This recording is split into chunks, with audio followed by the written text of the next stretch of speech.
Bonjour, je vous propose aujourd'hui un bond dans le temps et de vous montrer le petit cours que j'ai eu, mon premier cours de couture, ma première année de couture quand j'étais vraiment débutante, donc ça remonte à 2010-2011 et c'est le cours que j'ai conservé à l'époque. Alors pour vous situer, j'ai fait ça en promotion sociale en Belgique en cours du soir pour adultes. Voilà, je propose qu'on fasse un bond dans le temps et qu'on regarde ça. Pour celles qui voudraient faire des cours de couture à l'heure actuelle, ça peut être un exemple de ce qui se fait, bien que ça remonte quand même à 2010-2011. Donc j'imagine que des choses, enfin oui, ou peut-être pas, parce que de toute façon les bases de la couture c'est toujours les mêmes. J'imagine que les choses ont peut-être changé ou pas du tout. Mais en tout cas, voici un exemple de ce par quoi je suis passée pour apprendre la couture. C'est parti. Je me souviens qu'on nous avait imprimé toutes des pages ici sur les couleurs. Voilà, pour nous expliquer comment assembler les couleurs. On nous parle de basique, d'accent, d'harmonique. J'espère que la lumière ça va aller parce que je n'ai pas beaucoup de luminosité moi ici en Belgique, n'est-ce pas? Le temps est très mauvais. Voilà, on avait commencé par ça.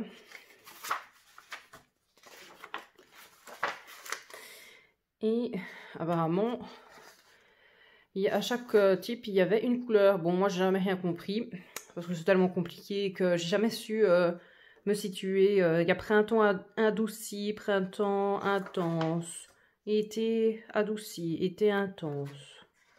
Voilà, et on doit regarder en fonction de sa peau, de ses yeux, de ses cheveux.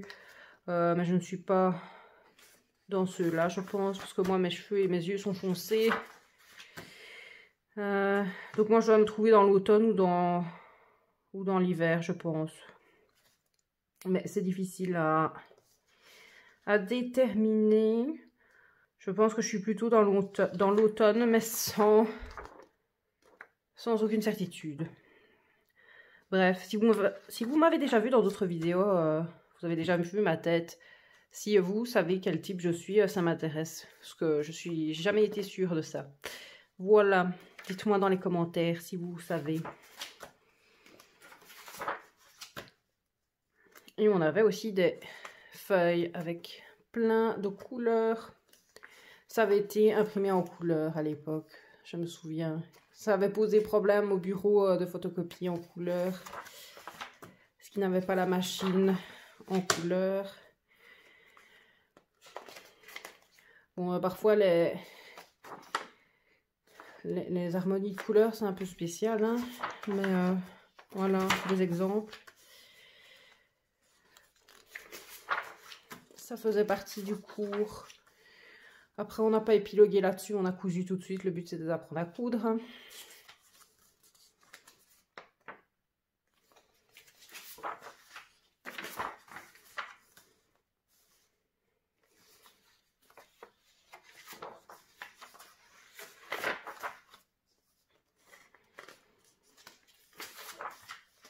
Hop, on va peut-être passer ça un peu plus vite.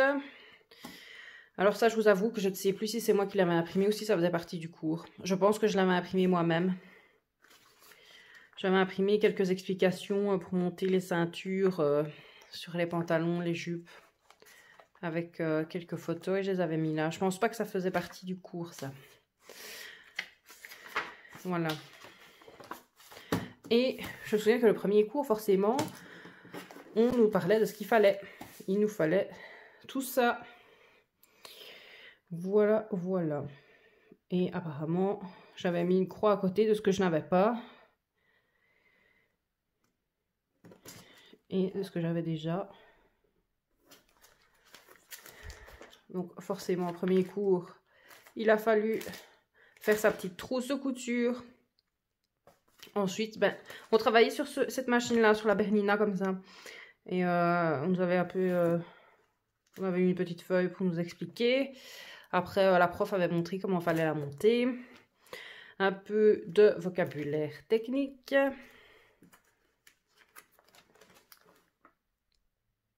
Oui, les quelques symboles de couture, dont notamment l'endroit et l'envers. Et pour reconnaître, souvenir que l'envers, il y a deux, je ne sais pas si on voit bien, il y a deux petites bouboules. Et sur l'endroit, il n'y a qu'une seule boule. Et ben, pour regarder sur l'envers, on a besoin de lunettes. Donc, on met ses lunettes, il y a deux boules. Voilà, c'est comme ça que j'ai retenu. Le reste, je vous avoue que ça m'a jamais servi. Position à la machine. Vous voyez le magnifique dessin vintage qu'à l'époque nous avions déjà. Et les premiers cours, si pas le tout premier, on piquait, voilà, on piquait sur des feuilles d'abord, comme ça en papier, et on piquait des lignes droites et des angles, et puis on a fait ça sur un morceau de coton, comme ça. Et puis on a fait des zigzags. Voilà. Pour se mettre la machine en main, quand on n'en a jamais touché, ben, il vaut bien commencer quelque part, voilà. On avait fait aussi de belles petites vagues. Et puis, on a fait aussi... donc, on piquait, puis on sautait et on repiquait là. Et ça nous apprenait à faire les arrêts machines. Et puis, voilà, on faisait un peu dans les angles. On devait faire les angles, on devait faire en rond. Et on devait suivre ça à la machine. Et la prof... suivait, regardez là c'est entouré parce que je dépassais un petit peu chaque fois, elle me l'avait entouré en rouge. Ah oui, la surjeteuse aussi, ça c'était la surjeteuse, tous les bords au surjet. Et puis on nous expliquait comment mettre l'aiguille, voilà. Bon, ça c'est sur la Bernina qu'il y avait au cours, hein. Pas très intéressant. Si on a une autre machine maintenant, fixation de l'aiguille, mettre en place la canette. En gros, c'est le manuel d'utilisation de la machine, pas compliqué. Voilà. Bon, qu'est-ce que c'est que ça? Ah oui, il fallait faire une couture ouverte. Ça, c'est mon exercice de couture ouverte. Et on avait ce genre de feuille, voilà, qui était encore tapée à la machine à écrire. Parce que je ne sais pas pourquoi, mais dans ce milieu-là, tout est encore tapé à la machine à écrire. Voilà. Bref. J'avais pris des cours chez une couturière professionnelle aussi. Tout était à la machine à écrire aussi. Rien n'avait été remis à jour. Enfin, voilà, tant qu'on sait lire. Enfin, ça, lire, on savait lire, hein, mais est-ce que c'était clair? Voilà. Là, heureusement que la prof était là, on va dire. Initiation au sens des fils.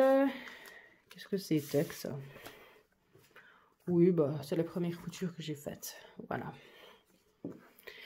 Oui, le droit fil, le contre-fil, le biais, forcément. Pour son tissu, on ne saurait pas apprendre la couture sans tout ça.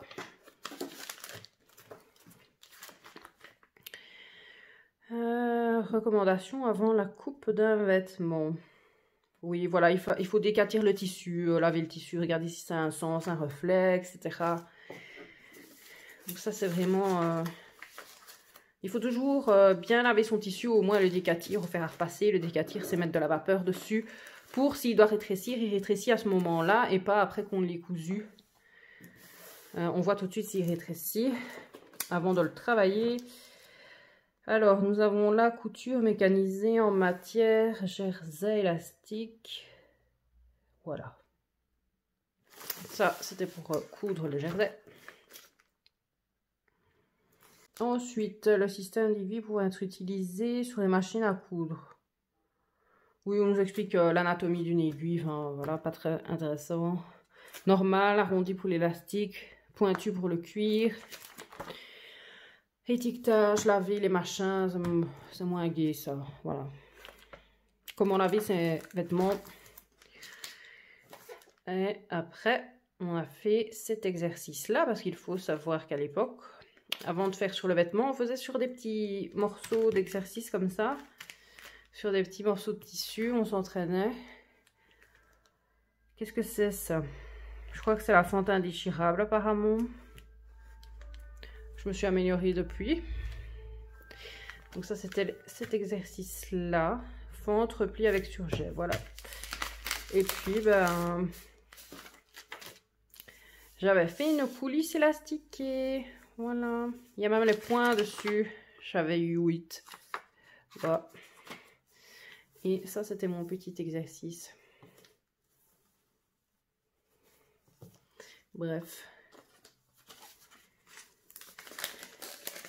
Et le tout premier vêtement que j'ai fait, c'est donc celui-ci, le pantalon élastique. C'est un pantalon de pyjama élastique. Voilà. C'est ça que j'ai fait en premier. Et j'avais utilisé un tissu bleu clair en coton, je me souviens. Voilà. Donc on nous expliquait le métrage, le plan de coupe. Voilà. Les marques, comment poser ces marques forcément. L'essayage. La succession des opérations qui étaient... Voilà, très succincte, n'est-ce pas? Parce que quand on n'y connaît rien, qu'on voit ça comme ça, je me souviens, j'étais perdue. Voilà. Ça n'a pas été facile tout le temps. Encore les explications. Coulisses élastiques. Et on avait quelques petits dessins et quelques petites explications. Ça paraît facile maintenant, hein, que j'ai des années derrière moi, mais à l'époque, c'était pas évident. La pose du fermoir caché à un jonc. Je me souviens pas d'avoir jamais fait ça, mais bon. Bref. La pose du fermoir caché. Oui, c'est la braguette, quoi. Mais, soit. Ça, c'était le papier qu'on avait. Encore un exercice. Qu'est-ce qu'on faisait? Couture anglaise, voilà. C'est l'exercice de la couture anglaise apparemment. C'était l'école qui fournissait les petits tissus pour les exercices. Forcément pour votre vêtement, fallait acheter son tissu à soi. Ourlet rempli double. Voilà, c'était l'exercice qui était là. Et ensuite on a fait une jupe, c'est vrai. On avait fait cette jupe droite.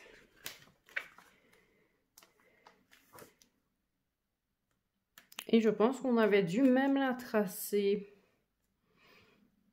Étude du tracé de la jupe de base personnelle, oui. Donc on avait dû la tracer. Je me souviens, ça avait été expliqué au tableau, à la craie et tout. Et on avait dû refaire ça sur notre feuille de papier en même temps, avec nos mesures. Donc voilà, la jupe droite, le schéma final. Oui, j'avais toutes mes mesures qui étaient mises ici. Ça va, c'est à peu près encore la même chose que maintenant. Mes mesures sont encore à peu près la même chose, oui. Ok, voilà le dessin. Hop, le plan de coupe de la jupe. J'avais fait cette jupe-là dans un tissu polyester mauve foncé, je m'en souviens. Les explications. Et ce genre de choses. Donc finition et montage de la ceinture jupe. Et voilà, on avait ce genre de truc. Alors clairement, c'est toujours plus facile en vidéo et rien ne vaut de montrer en couture. Donc je vous avoue que c'était pas évident à base de papier comme ça quand on n'y connaissait rien. Boutonnière machine, oui, ça nous expliquait comment faire la boutonnière. Sur la Bernina de l'époque. Les Bernina, ils sont toujours, hein, parce que parfois je repasse devant et je vois que les machines sont encore là, à la fenêtre, où elles étaient avant. Donc elles n'ont pas changé. Elles sont encore là, c'est des guerrières increvables. Emplacement des boutons et des boutonnières. Oui, voilà. Les boutons. Comment coudre les boutons, voilà. Les pinces, oui, on nous avait appris à faire des pinces forcément, vu que c'est une des premières choses qu'on apprend utile. En couture, voilà.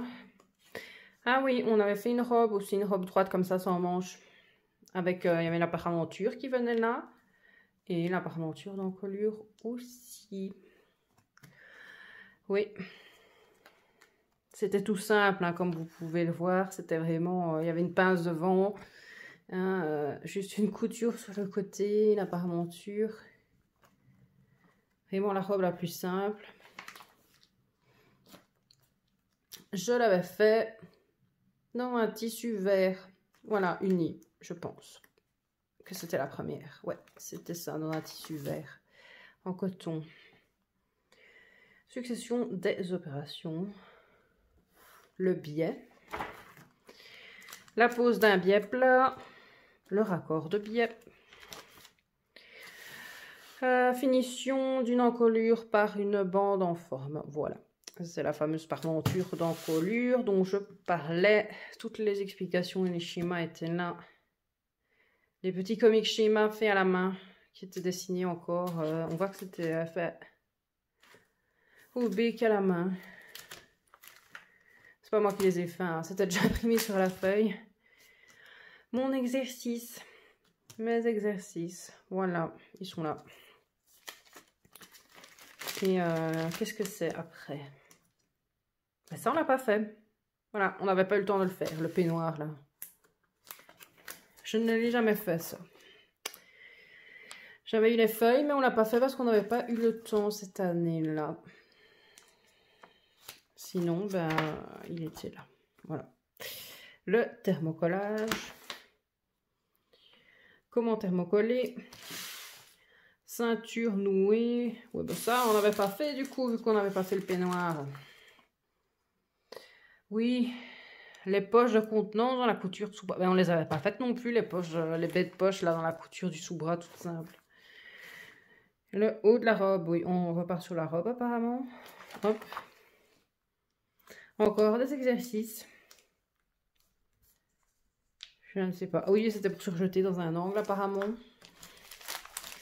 Exercice. Oh, c'est déjà fini. Et voilà, mes patrons de l'époque que j'avais décalqués qui sont là, encore conservés à l'arrière de ma farde. Voilà. J'espère que ça vous aura plu. Moi, c'est comique de revoir ce que j'ai fait auparavant et de revoir un vieux cours. Et puis, si quelqu'un est intéressé de savoir ce qu'on fait en première année, ben voilà, un exemple de ce qu'on fait. Ben, je vous dis déjà à bientôt. Et bye bye. N'hésitez pas à vous abonner, à me laisser un petit message, commentaire, comme vous voulez. Allez, on se revoit bientôt.